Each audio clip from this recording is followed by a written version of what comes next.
You ever felt lost, unseen? Like maybe you're just doing it wrong. Like you don't have it all together and you don't know how to get it together, or maybe you don't know how to find God's will in your life. Well, I have a story for you. In fact, it's a love story.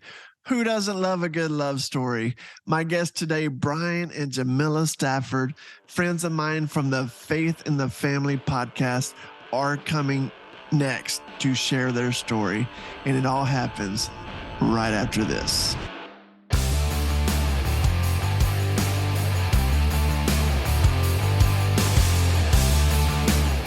Welcome back to the When Words Don't Come Easy podcast. I am Andy Howard. It is so good to have you. And today I have special guests Bryan and Jamilla Stafford. And we are going to be talking about a topic that is so dear to all of our hearts. It's finding God's will and how to know when you're in God's will. And I am excited, as I said earlier, to have Bryan and Jamilla on. And with every great relationship, it all starts with a very nervous first step. And so I have to ask you guys, what was that first step for you guys? Well, we met at seminary. We both are from the Philadelphia area. Grew up probably only about a half hour, 45 minutes away from each other, if that. And we both arrived at seminary, I feel like, in different places in our lives. Yes. And for different purposes, maybe. We weren't sure. To me, my story, and I don't know, Jamilla can talk about her own, but I feel like a lot of times my story is about trying to follow God's will and learning that it's not really about what you want, it's what God wants of you. Because I find that every time I want something and it comes from a selfish place, it either doesn't pay out or just doesn't materialize, and that leaving up God's will is the way to go with these type of things. But so I was in corporate America at college. I was there, wasn't enjoying it from really the jump, but did it for a little while, but I eventually I felt a calling to go to seminary. During July. And as soon as I felt like I had a calling to it, I looked up the seminaries. Now, where I would have gone with my denomination is Princeton Seminary. If I had my druthers, that's where I would have gone. But when I had my calling, I missed their application window. So where I would have gone, I couldn't have gone. So I went and found another seminary that was cool. I just then found the nearest seminary that was, vaguely in our, aligned. And that was Palmer Theological Seminary, which is part of Eastern University. And so I said, I can go here for a semester, maybe a year, and then I'll transfer to Princeton because I know I'm supposed to be called to seminary. And also when I got called, I quit my job the next day. I gave the 2 weeks notice the next day. I wasn't going to be mean and just quit and walk out. And I gave my resignation that next day. And it was, my parents, weren't thrilled because it was a good job with good solid pay and benefits and stuff like that. And you're leaving all this for seminary where you're going to be at least dishing out some money to go there. And so that's kind of where I was going there. I was just hopeful with what God had in store. I was pretty positive. I was living at home, so the money was okay to get through things. And I really didn't have any expectations. I didn't know if I was supposed to be a pastor or a professor or what. So I just knew I'd go there for a semester and then transfer to Princeton after a semester or a year. And then let's go where you met. So I think my story, so I'm a little bit older than Bryan. So I would say that really for me, it started with me really following my own dreams and desires. And so, I wanted to be a pediatrician was what I went to college to become. And then, I always say my story has a lot of detours in it. And so, coming out of college, I realized that probably wasn't going to be my path, but I had majored in psychology. And so I decided to study psychology. and I wanted to become a psychologist. And so that's what I ended up doing. Is I, went on to grad school and became a psychologist. I became a school psychologist, particularly. And so when I felt the call to seminary, I was working as a school psychologist. I was fully employed, had been working for a number of years in my profession, and had just gotten to a place where I started just digging into my faith more and more and more, started going on missions trips and all these things. And I just remember it was Holy Week. I think it was Good Friday. My mom and I were going to some Good Friday services. And I just remember at one point looking over to her and saying, like, I think you should go to seminary. And my mom had taken some seminary courses, and she was like, yeah, she's like, because we had seen these women preachers, and and so I said that after the first service we went to, and then we went to a service in the evening, and there were all these female pastors that were speaking, and the one woman said something about, thank God that I went to seminary. And I was like, oh, that's it. Like, I have to go. And so that, like, immediately that next week, I started looking into seminaries, and the seminary closest to me was Palmer Theological Seminary. Was it though? At the time, it was. No, but I know what happened soon. Right. So that was, at the time, it was the closest seminary. It was like, and I was living at home too while I was working, and so it was the closest to my parents' home. So I applied, and I mean, it was a busy season of my life. Like, I, was working full time, and it was a season where we're doing a lot at work, wrapping up the school year, I was doing some mission stuff, preparing for a missions trip, and applying to seminary, like, all at the same time. And it was just God who got me, gave me the energy to get through all of that. And so after I had applied and got accepted, we found out that the seminary was moving locations. And it was actually moving closer to where Bryan lived. And so, which was fine for me. One reason why I went there, because I think if I had to drive down further, it may have cost me after the first semester to still transfer. But because it was literally down the street from my parents, I think I'm like, well, I'll do it the full year. Mm-hmm. But anyway. So I went, go ahead. I was going to say that's wild so far. So just quick recap. Bryan wouldn't have normally chose Palmer first. It wouldn't have been his first choice, but then he was late, or he missed the deadline by the time he got his calling. So you can see the calling deeper than just so wild here, following here, because I know the rest of the story, but my listeners at home, you're going to see what happens here. So what happens after you guys, I guess you are both at Palmer at the same time at this point when you both... So we entered. Yes, we entered at the same time. So we went to the same orientation day, and all those things. And I remember Bryan from orientation, but I think you said you didn't really remember. I don't know. I feel like were you across the room from me? At one point, yeah. Okay, I may vaguely remember you. I didn't. What I vividly remember is the first time we had classes together. And yeah, I think it was easy for you because there's two white guys named Bryan sitting right next, because another guy named Bryan right next to me. Makes it, oh yes, Bryan and Bryan. Yes. And but it was yeah, no, I don't. You do remember. I do remember you. Okay. Yep. Mm-hmm. But her vision when she saw me was not like, that's the man I'm going to marry. No, that's not how that worked. We weren't there yet. No. So I was still working so Bryan had quit his job to go to seminary. I did not quit my job to go to seminary. I was still working. So when we started in the fall, I was working full time and going to seminary, and I planned on going part-time to seminary. And we started classes, and I didn't know why I was going.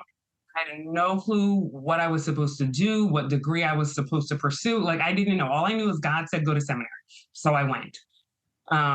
And by about October, I was like, I don't know that I can do all of this. I don't know that because I was like, I would be driving home from work, and I would have my books open in my passenger seat studying for quizzes while I was driving home from work.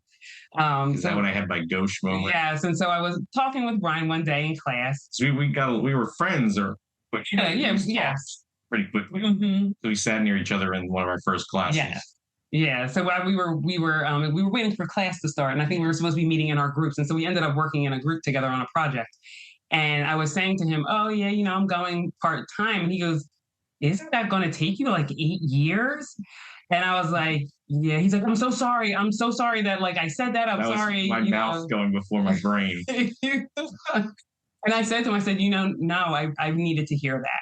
I said, I knew that it would take me a long time, but I wasn't trying to do the math. I said, but I needed to hear just how long it would take me if I did this part-time, and I was really realizing it's not sustainable for me to try to go to seminary part-time and work full-time. So shortly thereafter, I quit my job and I put in my resignation. Wow. So I was going to say that's got to be extremely hard trying to maintain everything. So then after you quit your job, I guess you're focused more on seminary or on school. What happens next, you guys? I loved Palmer. I absolutely loved my time. It's probably the favorite educational institution I've ever been a part of. And so I definitely was like, oh, I love this. I'll definitely stay the full year. And over the time, certainly by the second semester, I certainly had feelings for Jamilla. I would try to like sit near her in class, but not so near her that it was obvious that I liked her, because then it's too obvious. And she had no idea. I don't know, not really. You didn't have a big idea I was crushing on you. Yeah. And I tried to ask you out like once or twice beforehand, but it was a thing where I actually did go out with various men and women for just having lunch together, just normally. And so that was kind of my cover. So it wasn't like I just did go out with people to have lunch and have a nice time and talk and get to know each other in just a platonic way. But with her, I did have some ulterior motives. But every time I asked her out to do things, she had something else to do. And then what happened? It was like that semester, by the end of it, I was loving Palmer so much. I was like, I'm not going to go to Princeton. I want to finish. I want to go do my 3 years here. And we were going to do an African Christianity class in the summer, and you had to drop it because your mom had surgery and you needed to do things for her, and you felt bad about it. So you went, but you still, because we had to go to an African Christian church in the United States, and we went to one. She went with me, and it was weird because I think in the day they thought we may have. I think they thought we were. And afterwards, I asked if you wanted to go out to lunch, and you felt bad because it's like the second time you turned me down because you had things to do. We said, I'll tell you what, we say like my birthday. I said, well, my birthday's coming up or something. And you're like, okay, we'll have lunch for your birthday. Mm-hmm. And we go there, and it was like, I had no intention of asking her out on my birthday because I feel like that's kind of a pressuring thing to do, which I'm not really big on. I didn't plan on doing that. We had such a good lunch, though. We clicked immediately. And I eventually, like, something in me is like, as we're driving home after lunch, was like, you got to strike while the iron's hot. And I asked, and you can go with what your brain was doing. Well, but I have to say that during the lunch, though, I am asking him all these questions, but I'm trying to figure out, like, if he's interested in this other person that we went to seminary with. So I'm like trying to like see like, hey, why don't you like talk to her? So I'm like trying to fix him up with somebody else as we're having this lunch. And so then at the very end, he says to me, do you want to go out? And I was like, who? And he was like, me and you. And I was like, and so I had this moment where I'm like very in my brain because I had a slight inkling that Bryan might have been interested in me. And I said, if he ever asks me out, I am absolutely saying no. I am not going out with him. And so in that moment, like he asked me out, I just am sitting there and I'm like, I'm supposed to say no right now. I'm supposed to say no right now. And I just paused and I looked and I was like, yes. And I was like, oh my gosh, what did I just say? So I said yes. And then a few days later, we went on our actual first date. And I was very nervous leading up to that date because, like I said, I am older than Bryan. And so I just felt like, even though we got along and we were, we're friends in seminary, I just felt like we are so different. Like, I don't know how this is going to work. Like, this is crazy. And I just remember praying before I went on that first date with him. And I was just like, oh gosh, like, what did I say, God? Like, I don't know how this is going to work. And he said, I remember very clearly God saying, man looks at the outward appearance, but I look at the heart. Look at his heart. And I joked that I tried to take that personally. And so I just went to that date with that mindset. Like, okay, I'm just going to listen for his heart and see what happens. And we had an amazing first date. Wow. We did. we clicked on all cylinders for both times. And I knew after the first date that I wanted to marry her. Wow. I just did. I mean, it was a long day. We It were was a hours long day. together and talking the entire time. And we'd already talked, the previous date and things like that, and known each other for like, oh, I want to marry this woman. And you said you knew probably after 3, Yeah. but it was only like a couple of weeks. Mm-hmm. It was quick because by like 2 months later, I'd proposed, Mm-hmm. 3 maybe at most. Mm-hmm. And then within less than a year before we had that lunch where I asked her out, we were married at the seminary where we met, and it was a wonderful service. And we didn't know how we'd get through things. We didn't know how the money was going to work or how we were going to get by or anything. But I think we had faith in God and that He provides, and He has always provided for us, and we've always gotten through. It's been lean sometimes, but He's blessed us in that way, and we kept going. And you talked about like this. I wasn't what you pictured looking. I think the elephant in the room is that we're like, I'm white and you're black, and so neither of us had dated outside of what someone would call a racial group before. Like your boyfriends or people you dated all but people of color. I think almost all black. One was biracial. You said maybe, and the few girls I dated were all all the ones that I went out like multiple times were white. I think I went out with one African American woman for one date once. And so that was adjustment for the family because each of our families weren't really picturing us with someone that didn't look like us. It's not like they had a huge problem in terms of like we're taught you can't do that.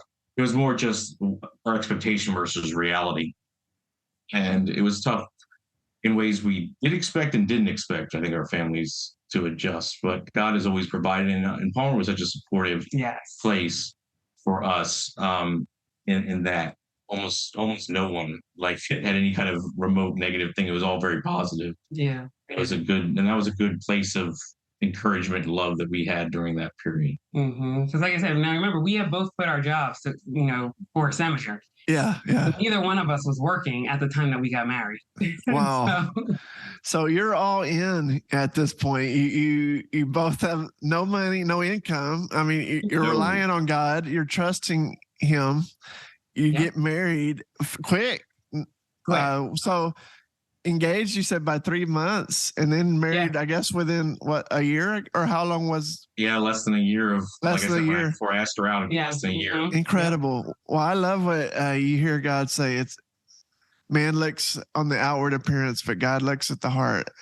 I love that, and I think as a country and as a world, the entire world, we could all learn from that so much. So tell me from there. You said. Expectations, I guess you mentioned the word expectations, not that there was any rules set on not doing that, but you just said expectations from your parents were different, or that's what I think I heard you say, Bryan. What was that like then once you guys are engaged and you're getting married? Take us a little bit behind the scenes there. What was it like when you both introduced each other?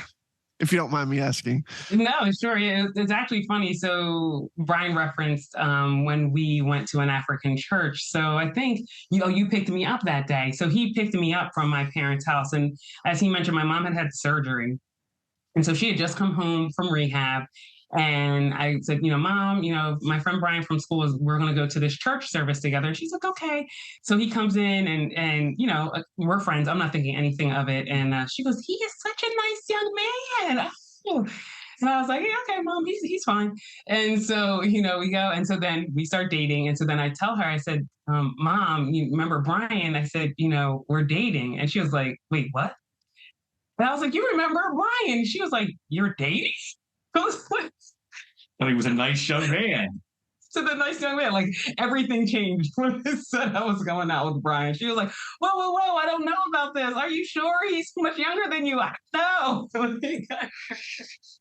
That's so funny. So the term nice young man doesn't necessarily mean you should date him. That's funny. That is funny.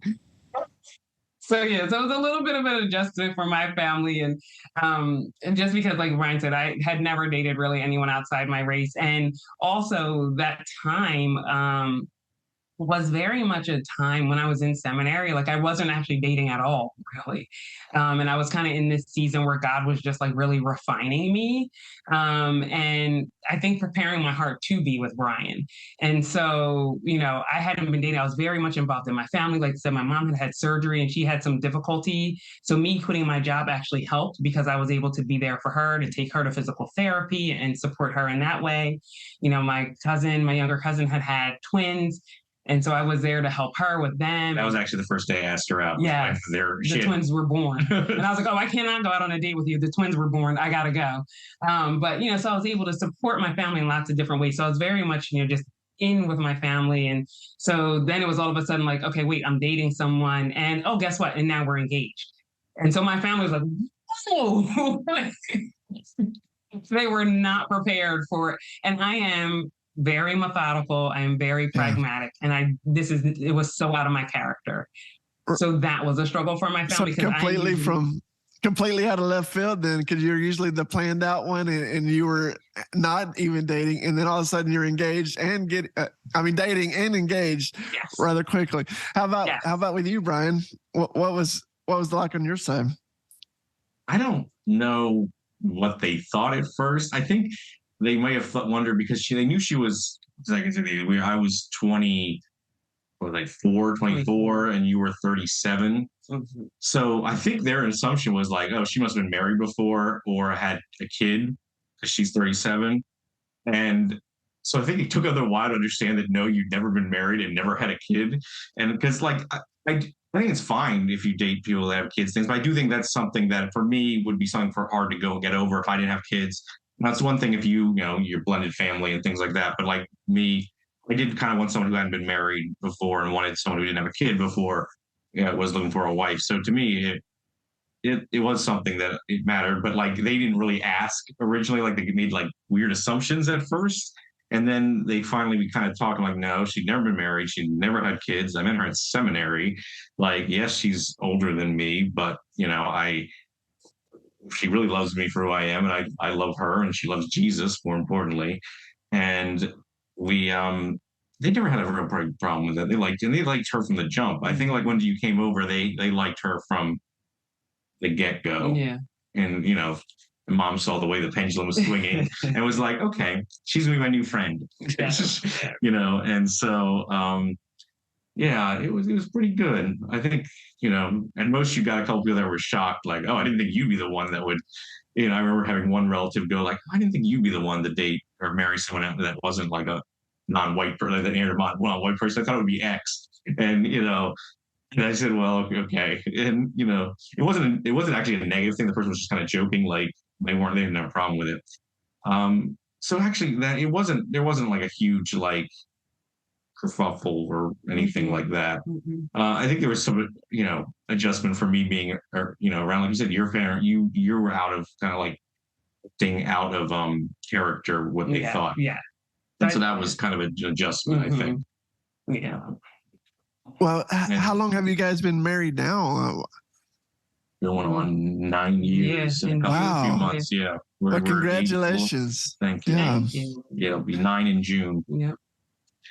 And So what happened next? So you got married. I know you're a psychologist, right, Jamilla? Mm-hmm. What do you guys do now? Or both of you? Did y'all finish? So actually, what ended up happening is, so I ended up, kind of figuring out in the midst of seminary what I was doing. Because like I said, I didn't know why I was going or what degree I was getting. So I ended up getting a master's in theological studies. So initially I thought I was getting a Master of Divinity, which is a much longer degree program. And so I just remember waking up in the middle of the night and I remember hearing God say MTS. And I was like, okay, which stood for Master of Theological Studies. And I got up at like 3 a.m. and was just looking through the course guide, and where I was the perfect time to change course and change my degree. And so that's what I did. So it ended up that Bryan and I were able to graduate seminary together, even though we were doing different programs. We ended up graduating together. You and your last year were You also work part-time. Yeah, so I ended up working part-time. So once we got married, I got a part-time job, was finishing up seminary. Bryan was finishing up seminary. And I had like internships, which I had to do, which is, one reason. And Jamilla had, was a licensed psychologist, so it made it easier. But yeah, that's how we kind of got through the first year. The first year. And then at that point, as we were finishing up seminary, I was, thinking like, okay, so what do I do now, God? Like, you called me to seminary. Like, well, what's next? Like, what mission work do I do, or what ministry do I do now? And I just remember going to some of our professors and saying, like, I don't know what I'm supposed to do next. Like, I'm so lost here. And I just remember my one professor saying, that's a good thing. If you don't know, that's good. That means you are really listening to God and following God's call on your life. And she said, just continue to dig in and listen for God. And it just so happened to work out that, Bryan decided to go to Princeton. In the end. I did, but I graduated from Palmer with the Master's of Divinity. We both graduated together, actually, at the same ceremony. And I wanted to kind of go for a PhD, and that would eventually happen, but be delayed. But to get ready for the PhD, I knew I kind of needed to build my academic thing a little more to get to a good program. So I applied to Princeton and hit it off with one of the professors, and I went there for a capstone master's, a Master of Theology, which is different than a Master's of Theological Study. I know it's confusing. But I went there for like a 1-year research capstone master's. And so we moved to Princeton's. And it just so happened that Jamilla's school psychology was a licensure. My certification in school psychology is in the state of New Jersey.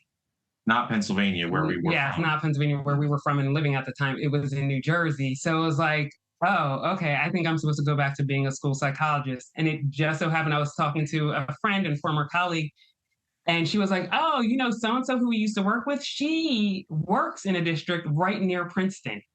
She's like a director. And she's like, and they have a job opening right now. And so I was like, what? And I had never heard of this district. I had no idea. And so I applied, and, this, former colleague was the person who interviewed me. And she was like, of course you get the job. So I ended up getting this job one town over, like from Princeton, where we were living, and went back to school psychology. So I'm still there now, working as a school psychologist full time. This is so wild how you can see God's hand on your story, on both of you as individuals, and how even every little decision may seem little at the time, but God's hand has led even from picking your degree and you being right at the right spot to make that turn. That is so cool. And what were you about to go into, Bryan? Sorry to interrupt. Yeah, and it worked out to a degree where we then, when we were at Princeton, we found out by the time we were finished that we were pregnant, and we had our daughter the following January, and she's wonderful. She just turned 6, and that was different. But it also, I went to do an academic program afterwards to keep bolstering things. Well, it was actually intended to be the end goal, but that's not how things worked. I didn't particularly love what I did for a little while. Like, it wasn't my favorite academic program. But anyway, but it worked out in a way because that got me to watch our daughter. We would have, I don't know how we would have done care or anything like that, but it made it where I basically was a stay-at-home dad for the first 3-4 years of her life.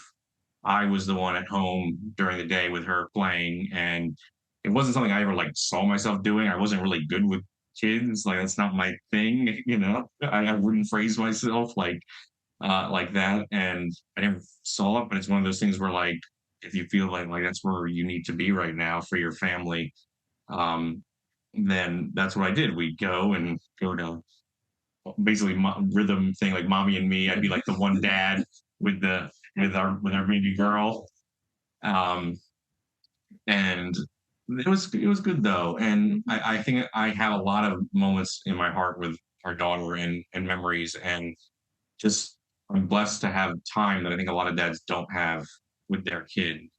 And I love her to pieces and feel so close to her. And she loves us both. And it's been blessing in that way. And that kind of has helped me, though, being a stay-at-home dad for those few years. I think it's helped us in the faith in the family thing, because it's kind of got me more into the details, the nitty-gritty of family life, because the program I was going to was actually a doctorate in marriage and family therapy. So I do have a passion for marriage and family and that kind of stuff. But I found out I didn't want to do it by the end in like the counseling way. Where I wanted to talk about it. And Jamil had always kicked around what we were going to do. Like we thought about consulting for something. And then eventually we felt like, especially with COVID and after I graduated, we decided it was probably time to start thinking about creating a ministry for Christian families, Christian marriage and families. And we thought we had some unique traits to bring to the table. I mean, Jamil is a licensed psychologist in Pennsylvania and was certified one in school one in New Jersey. I had a doctorate in marriage and family therapy, and we both had theological degrees. We're an interracial couple with a different generation, so we have those kind of different traits that are not common. And we felt like there was something we might be able to offer if we could get to the people and, get our voices out there and get our message out there. Well, I absolutely love your story, and I love how God's hand has been on his fingerprints are all over every single step, and he says that he will ordain your steps. I would ask for any family, any new marriage couple, what advice would you have for them, or maybe any individual? Maybe somebody's just watching this podcast or listening to this podcast, and they're hearing just about, I heard them talking about God's will, and they feel for whatever reason that God has forgotten them, that they're unseen, that you can't be telling me that God's will is this. They haven't found God's will for whatever reason. How would you encourage them to try and find God's will?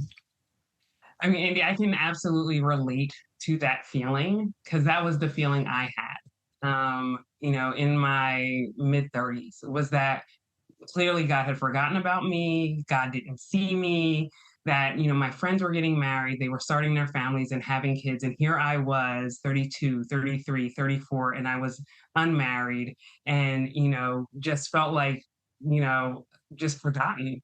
And I just remember the Jeremiah 29:11. Like, I remember hearing that for the first time. For I know the plans I have for you, says the Lord, plans to prosper you and give you a hope and a future. And the first time I heard that, I was like, wait, what? Like, God has a good plan for me. And it touched me so much because, like I said, I really felt like I just fell off the radar with God somehow. And so, like, I just started digging in and thought, let me just keep praying and let me just keep reading the Bible and let me just surround myself with, I'm big into music. I love music. So I would always listen to a lot of Christian music to just encourage my soul to remember that God had not forgotten about me, that God does love me and that does have a good plan. And that's the thing, you have to trust that God has a good plan. It may not be your plan and you may not understand what the end is, but if you take each step, and that's a prayer that I often pray, is God, please show me the next step and give me the courage to take it.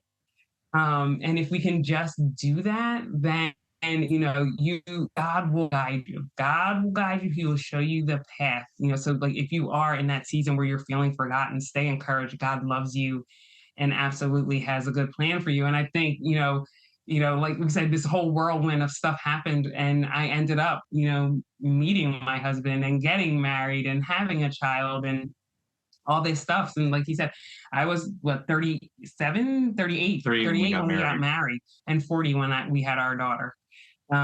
So, it may not happen in exactly your timing, but God's timing is so much better.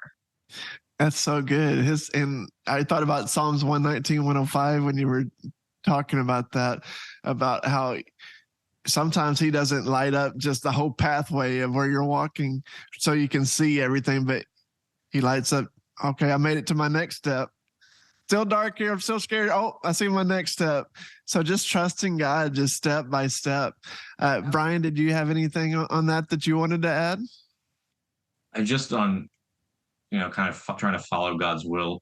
My thing is, for me, it's always easier to follow God's will when I know it's against what I want to do it sounds weird because it's not like if I'm always have the most trouble discerning when it's what God is calling me to do is the same as what I personally want to do. Because it's to me, it's easier when I want to go one way and I feel this pull the other way. Cause then I'm like, okay, I don't want to do this other path. So I don't want to do it. I think God wants me to do this. To me, it's easier, and I kind of almost like it more because it's like, okay, I have certainty when I follow that path. It's not me because I really didn't want to do it to begin with. It's more hard when it aligns for me, and it's like, okay, uh, we are on the same. Because to me, more often than not, if you follow God's will, it's not going to end up where you thought it would be. To me, I would be very suspicious of someone who at 12 said like, oh, I want to do this, or at 12 said, at 12 I wanted to do this, and I did exactly what I planned from what I wanted to do as a teenager or child or whatever. That's how I've lived my life. I would question how much you're following God's will in your life. I mean, there's exceptional cases, but it was just one of those things where I'd be like, okay, like, are you know you feel like that was a vision God gave you, or you just want to live it how you're likely living? And to me, it's just about daily praying to God, like for the next, like, let's start the next foot, the next step. I still don't know what our long-term goals are. I mean, in one sense you do as a Christian, which is to honor God and bring glory to God. And so that you hope that in the hereafter you can forever praise him. But in terms of earthly goals, there I couldn't tell you if I knew what my earthly goals are. I have some ideas, but I try to keep things loose and I try to be honest and surrender to God's will. And one reason I think I did that pretty well was discerning. When I went to seminary, I didn't know if I wanted to be a pastor or a professor or something else. And I quickly realized I did not feel called or to be a pastor. And I remember telling that to a pastor and being like, but just go through the ordination and get that ordination in your back pocket so it'll be useful. I don't like that as a mentality. I'm going to be real. I know it's a very common mentality in certain denominations where it's like, no, have your, reverend card in your back pocket. So if you want to do it, you can do it later. But I'm like, when you're taking the ordination exams and stuff, you're saying I want to be a pastor now. Like, you're not saying like, maybe one day I'll be a pastor. That's just me. And so I didn't feel comfortable with that. I didn't love that idea. And so I did tell the elders that I was like, I appreciate their support. I will not be continuing on through the ministry. I don't remember if that hurt my funding or not. It may have, but to me, it was irrelevant. Money wasn't the issue. It was more about like doing what you thought was right. And I think that's just what you got to do. You got to be bold in following God's call in your life. And that's one thing where thankfully I've been blessed that when I feel convicted of something, I've always been very good at following through when I have conviction. Like, when I had conviction about seminary, like I said, I resigned that day. And sometimes it takes effort and practice to try to discern God's will. But I mean, I don't know if there's another way to live as a Christian. That's good. That's very good. Well, how can people find you guys? I know your podcast is called Faith in the Family, but how can people find you if they want to follow you on either social media, or how do they find your podcast? I know I found it on Instagram myself, but it's also on YouTube. But why don't you tell the people how they can find your podcast, and then any closing things that we didn't get to that you still have on your heart that you'd like to share? Feel free to do that as well. Yeah, sure. You can. We're trying to build the YouTube, so go to YouTube. We just type in "Faith in the Family" and probably do it in quotes right now because we're not big enough to get to be the top hit. But if you do "Faith in the Family" in quotes, we'll be one of the first things to come up. Follow us subscribe to our YouTube channel. Every week we put out a podcast, a video podcast now. We're constantly working, getting better at, the craft as we've, just started a year ago. And we have on Instagram at Faith in the Family. And our website is faithinthefamily.us. And you can also, I think you can sign up for our newsletter there. And I send out a little short weekly newsletter about our episode and if anything else is going on. We also, for pastors and other things, offer consulting services to those who are interested. And so they can reach out to us, or anyone can reach out to us for ideas for episodes at info@faithinthefamily.us. Awesome.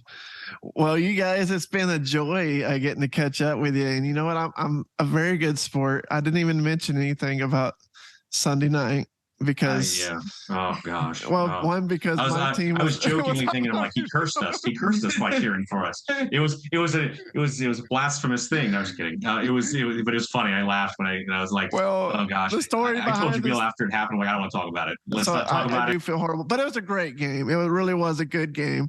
And I know it's hard to lose. I really do. But anyways, I wanted to poke a little bit at the bear at the very end of this. But it's been so fun catching up with you guys. Yes. Thanks for doing this. And thank you.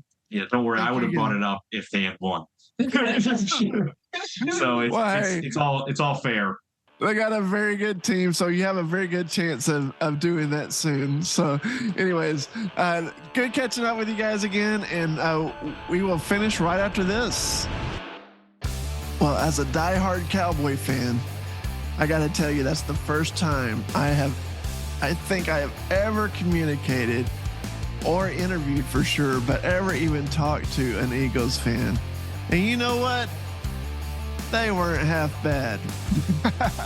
No, in all seriousness, they are going to be some good friends of mine. I can just tell you that right now. So Bryan and Jamilla Stafford, so cool of them to come and share how following after God's will take care of everything in your life. When you put God first, you can do anything. And I am so proud of them and their story. What an amazing, amazing story. If this episode blessed you, please share it with somebody. I know God's probably laid somebody on your heart as you were listening to this. Please share the episode with them so it can bring hope to them. As always, we want to give hope here at the podcast. It's the whole reason why I do this, to share hope and share God's love. So that's so cool. You can always find out more information at andyhoward.com. You can sign up to the mailing list. We're always trying to send out new resources or articles that will be a blessing to you. Again, that's andyhoward.com. Can't wait to connect with you guys again. See you soon. God bless everybody.